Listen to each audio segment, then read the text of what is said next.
কি হয়েছে মা? বাবা টাকা লাগবে। পরশু দিনে তোমার 100 টাকা দিলাম মা, তা কি 100 লাগবে মা? জি বাবা। আর তুমি সাবধান, পোয়ালা কেমন লাগছে তোমার? ভালো। ধরো 100 টাকা তো না, 500 টাকা নিয়ে যাও, 400 আইসা ফেরত দিও। আচ্ছা ঠিক তা ভালো মতন যাই মা। আচ্ছা। কালকে যে ওইখানে গেলাম না, ওয়েদারটা কিন্তু সেই ছিল, সেই লাগছে না আমার? আমার খুব ভালো লাগছে। কালকে আজকে আবার যাবো। আজকে তোরা সেইভাবে আমাদের আপ্যায়ন করার আজকে জন্য আবার দাওয়াত দিছে। হবে সেই ফিল। যে ওয়েদার অনেকদিন পর কালকে আর কঠিন পরিবেশটা একটা সুন্দর। সুন্দর, অনেক সুন্দর। আমার পর ভালোই লাগে। রবিন, না আজকে তো অনেক সময় লেট করে ফেলছিস, কই ওর আসার কোনো খবর নাই, মায়েরা কই? আমি দেখছি সকালে প্রায় পথে যাইতে, এদিক দিয়ে গেছে, হয়তো বা আজকে কোনো কাজকাম আছে, দেরি করে আসবে একটু। বয় পাগল হইস না। আরে! এই ধর বিড়ি খা, তুই মাথা ঠান্ডা কর। ধর তুই বিড়ি খা, মাথা ঠান্ডা কর বেটা। পাগল হয়ে গেছিস তুই। দূর বেটা, এবার তো পাগল হইল। দেখ জিনিসটা দেখ। তুই যাইছিস, ওই যে ওই যে। এই দাঁড়াও, এদিকে আসো, দাঁড়াও এই ছাড়েন, আপনি আমার পথ ছাড়েন। দাঁড়াও। তোমার জন্য বিগত 1.5 ঘন্টা ধরে দাঁড়ায় রয়েছি, আর তুমি চলে যাওয়া মানে? তুমি জানো না তোমার এক নজর না দেখলে আমার ভালো লাগে না, মাথা মুথা নষ্ট হয়ে যায়। কেন, কি হয়েছে?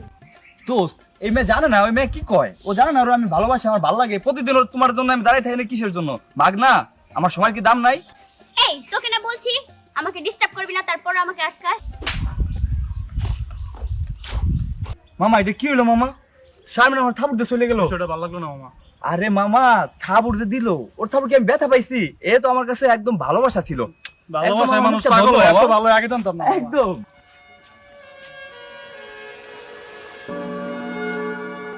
এই আজকে ইলিশ মাছ, শুনো, ইলিশ মাছ দা সাবলাতে আনবা।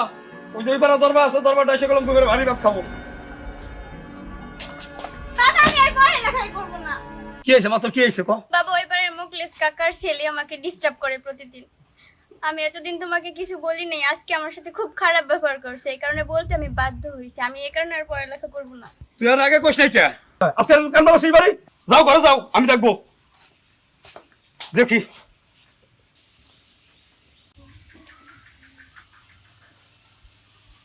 স্যার আসসালামু আলাইকুম স্যার। স্যার আমি দুটো কথা কব স্যার।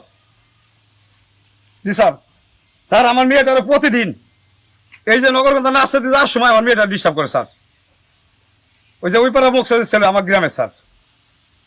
জি স্যার আপনি আসেন না স্যার, 2জন লোক পাঠান স্যার, একটা ভিত করতে হবে স্যার, নাইলে আমার মেয়েটা লেখাপড়া করবে না স্যার।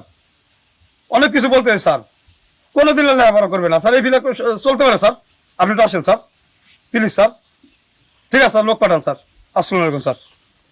তোমাকে চাই আমি আরো কাছে, তোমাকে বলার আরো কথাই আছে, আমি বলতে পারি না মুখে তওবা তওবা, দিলে জখম লাগে উহু আহ। মামা আমার এটা ছিল না, সেই ওরা ফিলিংটা মামা, মামা। সেই ভালো লাগে। এই, কিরে, তবুর কাকা এনে। কাকা, আসসালামু আলাইকুম কাকা। আসসালামু আলাইকুম। এই তুই আমার ভাইরা কি কইছ? ভাই কাকা, শিরকন ঠান্ডা আমি তো তো লেনদেন না ব্যবস্থাটা আমরা দেখতেছি কি করা যায়।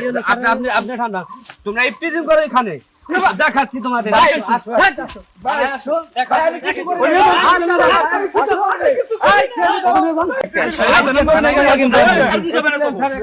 যা স্যারে ফোন দিস, স্যারই ওকে পাঠাইছে, যা।